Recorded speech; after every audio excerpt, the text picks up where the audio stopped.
So yeah, this is a lovely, it's a kind of, it's not really an experiment, but it's just a slightly different format. Uh, and it's lovely to be in conversation with Isabelle.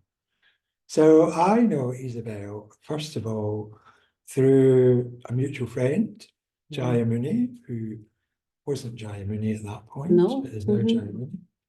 And then subsequently, we worked together at the Buddhist business that was based here, which closed a few years ago. But we worked in teams, sort of side by side.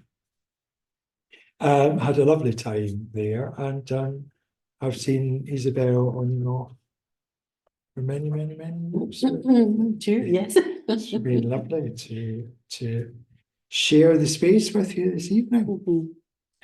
So the title for this evening is The Path Starts with People, which kind of flows from the end of the Megillah Sutta, which we have been looking at over the last few weeks. So last week, Sadraja gave us the final chapter, which was the actual advice the Buddha gave to Megillah after he came back from the mangrove grove, having had an appalling meditation experience. I'm sure we've all had something similar. And the first of those was spiritual friendship. And in a way, it started me thinking that it reminded me that the Buddha's advice to Ananda, at another point in the Pali Canon, when Ananda said, "Oh, I do think spiritual friendship's terribly important, and it's a big part of the spiritual life." And the Buddha said, "No, spiritual friendship is the whole of the spiritual life." So Isabelle and I are here to have a conversation around that people are the start of the spiritual life. So first of all, we could just explore whether we think that's true in our experience at the start of our paths. Was that true? Is that true for you? Yeah, I've been thinking about what led me to kind of connect and engage in my spiritual path, and definitely, yeah, there's kind of a key friend there, and Chandra, you mentioned it as well, is Jayamuni, who I've known for now 30 years. So it's way back when we both lived and studied in France. It's how we started our friendship. But there was something already there that we wanted to go further and go deeper, but we didn't know what it was about. And so, yeah, Jayamuni, who was not an order member at the time, moved to Cambridge for his work, and which is where I would have met him. Yeah. And I moved to Central America in at the same time. But he came to visit me every year there because of his work. He had to travel to countries nearby, and we had we spent hours discussing about what he was discovering as a Buddhist. And somehow it resonated with my life experience there. So we just felt that, instead of sometimes when you live in very different conditions, the friendship could drift apart. We get really closer. So I think that was kind of the start for me. And Jaimuni used to say that I was the most Buddhist friends of his non-Buddhist friends. because he could see something Oh. in terms of qualities, probably in terms of search, but also values there. And for me, it was well, I'm not so sure. So yeah, he could see something before I could recognize it myself in me. And I moved here because of him, not because I wanted to be a Buddhist at the time, but yeah, it's our friendship that yeah was key. And he didn't ask me, but he booked me to meditation evening. And through there, I met Bianca, who was a part of the supporting team, who became Amarat Shraddha later on. And we started also a friendship. And it's through her that I ended up working at Windhorse Trading and Evolution. So it's all kind of, yeah, one friendship leading to yeah, to kind of me discovering more about what was possible.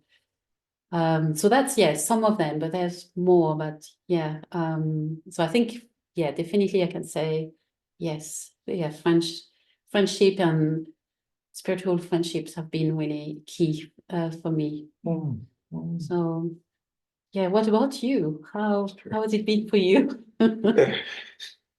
Well, when I thought about it, I did have to admit that actually the first thing that really got me on the path was an experience, not really a person. So I was very stressed, feeling life a bit empty, meaningless. It was full of stuff, usually sex and alcohol and hard work. And so it was full, it was a very full life, but it felt very empty and slightly unfulfilling. And I went to a meditation class that had nothing to do with Buddhism. But in that, they taught an abridged version of the mindfulness of breathing. And something of that had quite a profound effect on me. In a way, that was what made me look for the path or introduce me to the path, whichever way you like to think about it. And it was only following that that I went along, first of all, to the Buddhist Centre in Nottingham, which was where I was living at the time. And that was where I encountered who was chairman at Nottingham at that time, somebody called Abaya Kurti, who I'm still very friendly with to this day. So I'm very grateful to Abaya Kurti because he gave me the rest of the mindfulness of breathing teaching, the bits that had been missed from the first one. And just was, amazingly helpful and supportive.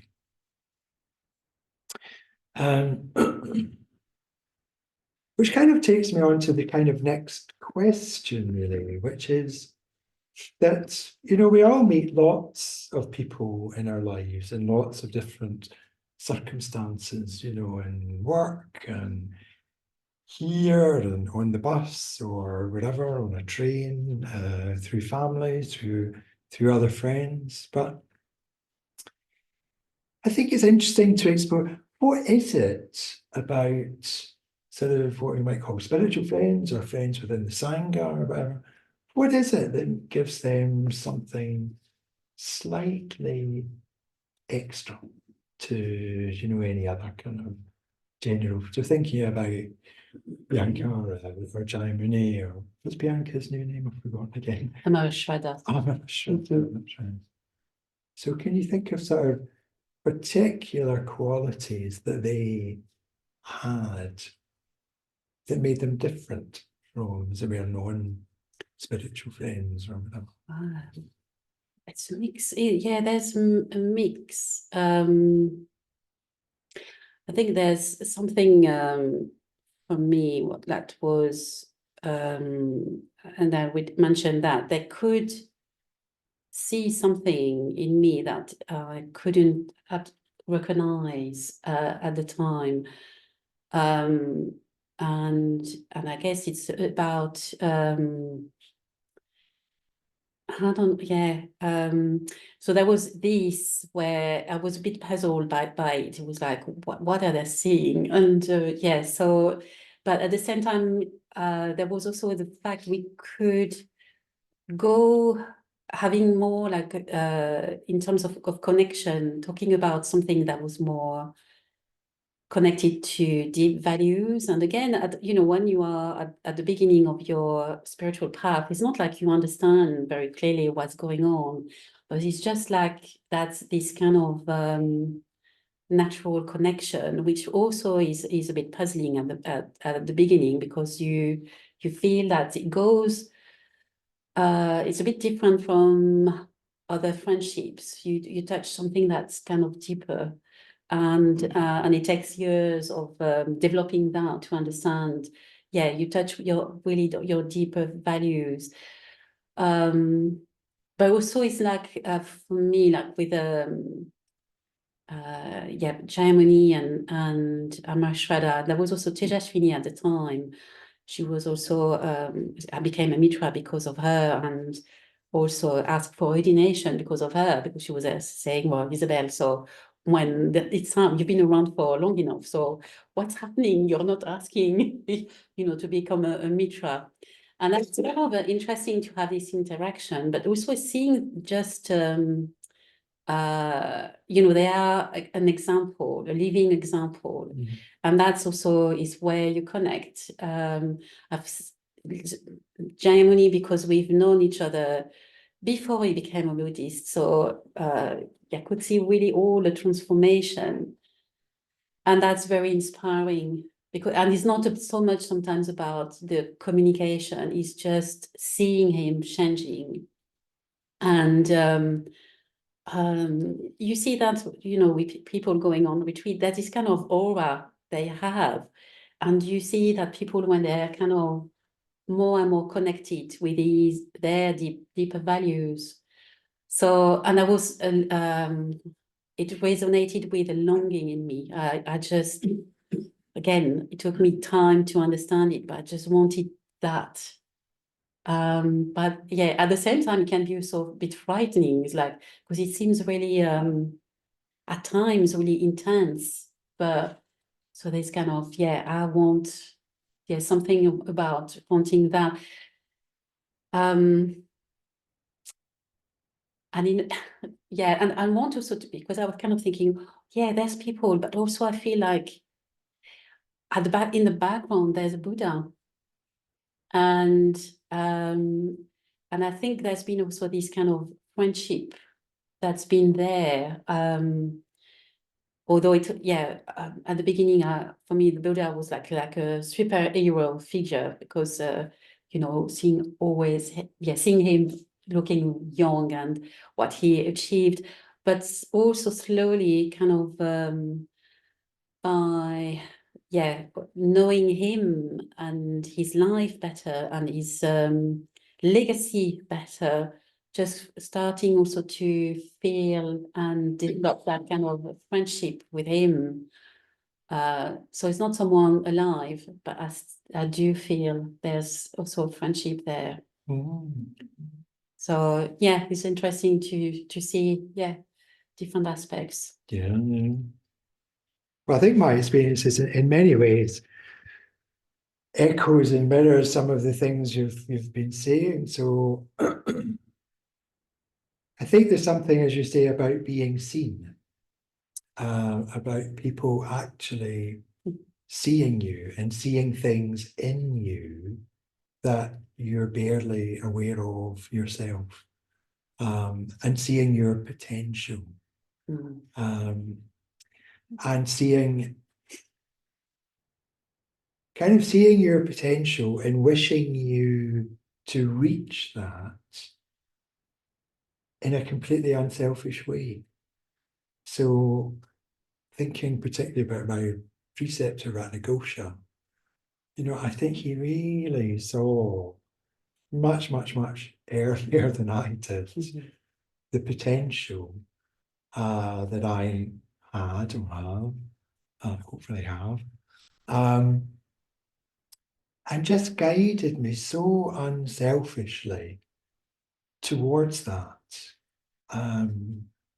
There was, in a way, nothing in it for him. It was just purely for my benefit, or, you know, it would be his benefit. You know, the more people reach their potential, the more everybody around them benefits, and so that just kind of multiplies and spreads. So I saw that a bit later. I think initially I remember thinking, I have a vague memory, it might not be 100% true, but I have a vague memory of saying to a friend, another friend of mine who's not on the path, but I'm still a very good friend of mine, that I'd been going along to the Buddhist centre, sort of eventually had to admit that I was going along to the Buddhist centre. Because sometimes we can be a bit, you know, kind of self-conscious about making these changes, particularly if we're more established in life and it's kind of rocks the boat. Right? And I remember saying that I'd met this guy who was a biker, and in comparison to him, I felt that I was all over the place and he was kind of completely in the place. There was something about, I mean, I know a biker very, very well now, and very lovely man. But there was something about his kind of groundedness that I found really attractive. Because I'd met many impressive people, senior managers and scientists and so on and so forth. Many, many, many impressive people,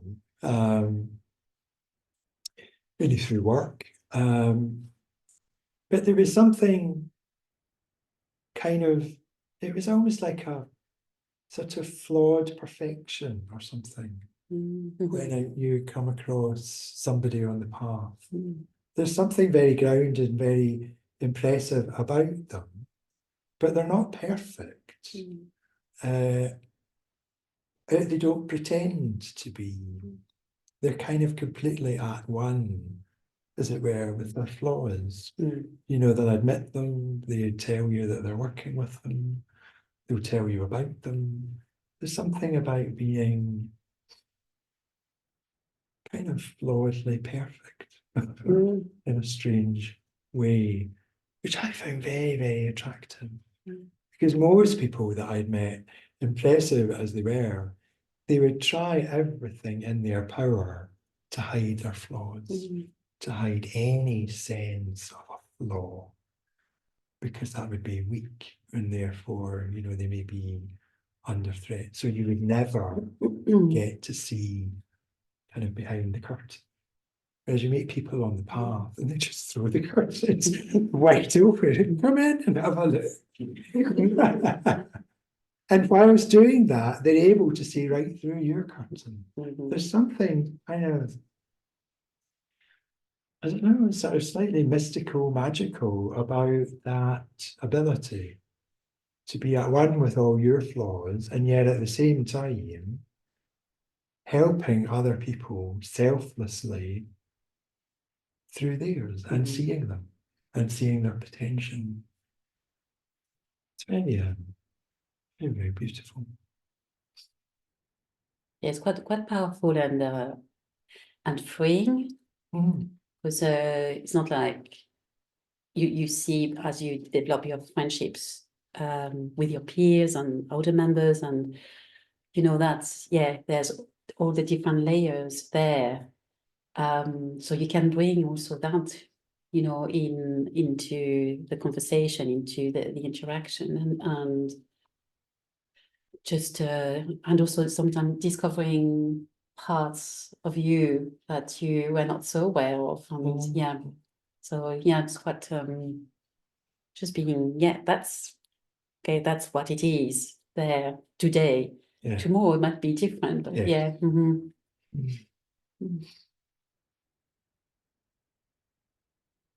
So how do you feel that friendship has kind of because obviously we've been on the path for quite a while now, so we can remember what it was like at the beginning. How do you feel sort of friendship has helped along the way? Yes, I can use as an example my friendship with Jay Mooney, because in a way there's been kind of some dynamics happening, at some point at the beginning. So there was, intensity and closeness. But at some point, I needed to take a bit of distance and find my own way as well. So yes, and I think it was important as part of that process for me in terms of developing more, because you can feel, sometimes, even people have the best of intentions.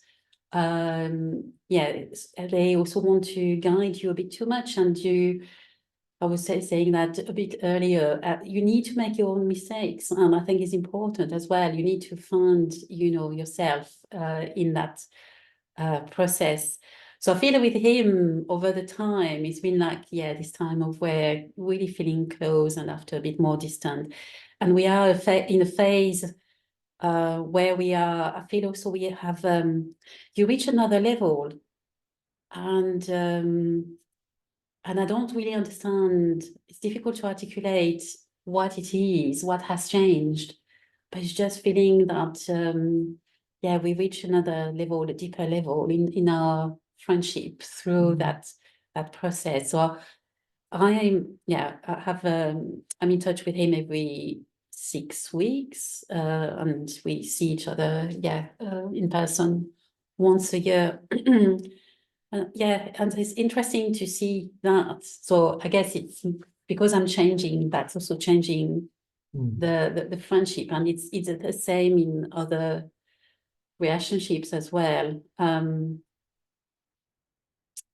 Which sometimes again is like, what's happening there? I don't really understand. But it's just having to, we were talking about trust, it's having to trust, it's there. And whatever shape of form it's going to take is still going to be there, and has been very so I feel like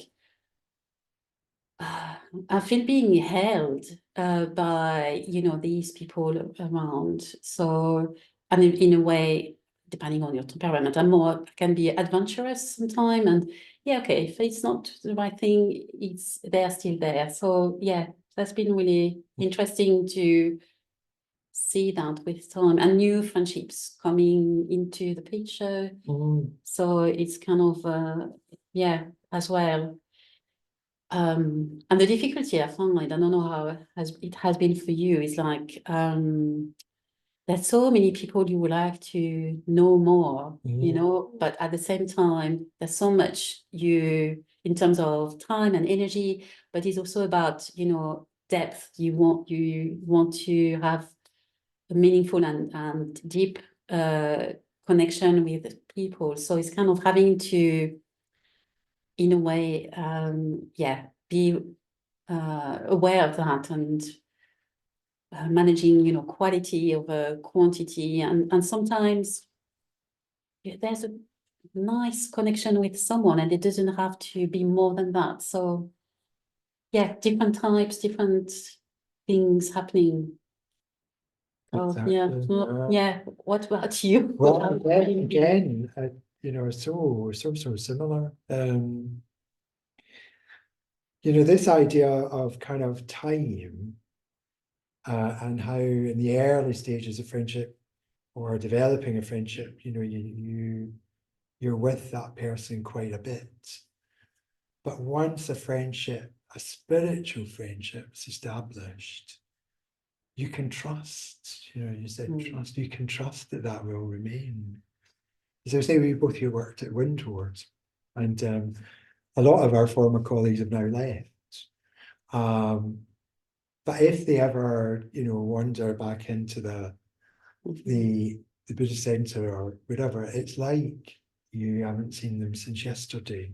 there's just a connection there because the connections we had Mhm. were based on values. Mhm. They weren't connections that we've had with previous colleagues in a different workplace where you might cross the road to avoid them, or you know, that sort of, it's not you would cross the road to go and grab these people and give them a big hug. You'd be delighted to see them again. So there's something about trusting that that friendship is there, whether you're seeing them regularly or phoning them or whatever, or not. I mean, I have that very much with my preceptor who lives in Adistana now, so I don't see him so often, but I know it's there, you know, and I have full faith and trust that that's there.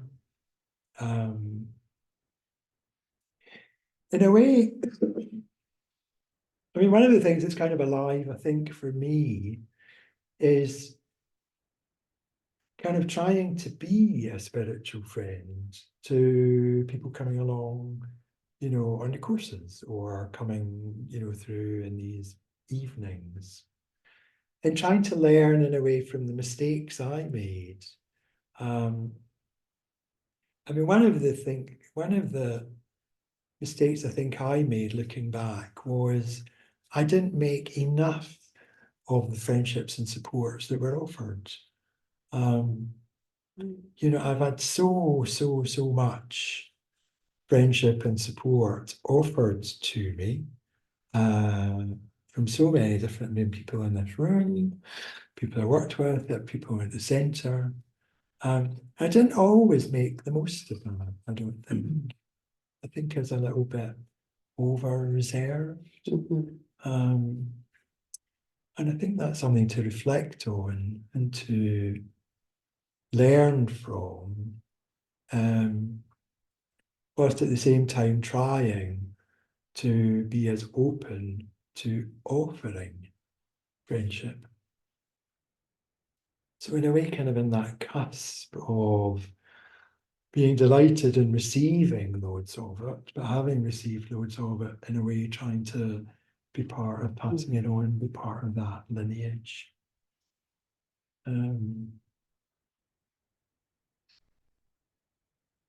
So, is there anything else that you wanted to say before we move on? Anything else? For me, it's just coming back to also that friendship with the Buddha, because I think it's also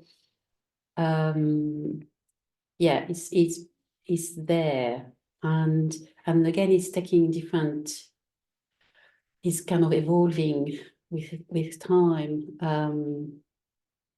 I didn't want you to mention it because it might seem a bit strange to feel like this, but it's really I feel with time it's developing, it's kind of getting even deeper.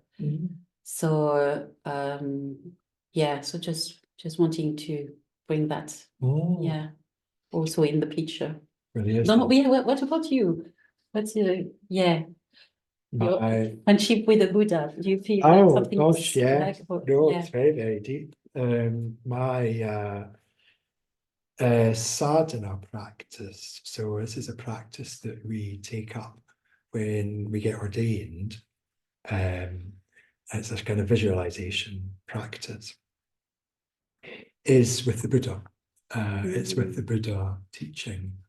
So I kind of visualize myself being taught by the Buddha in a way. Yes, other bits and pieces to it. But yes, no, it's very, very, very beautiful when it works. It's incredibly beautiful to just envisage ourselves like in this space, sitting in a room, listening to a kind of a Dharma talk in a way, informal, but actually being delivered by the Buddha himself. It's incredibly powerful. So for me, in a way, he is the kind of the ultimate spiritual friend, the Buddha himself. And in a way, is the beginning of the lineage, you know, that lineage of he offered spiritual friendship to his disciples, who offered it to theirs. And so on and so forth for 2,000, 2,500 years. You know, I've been in receipt of so much, so grateful for it, and you know, trying my best to pass that on.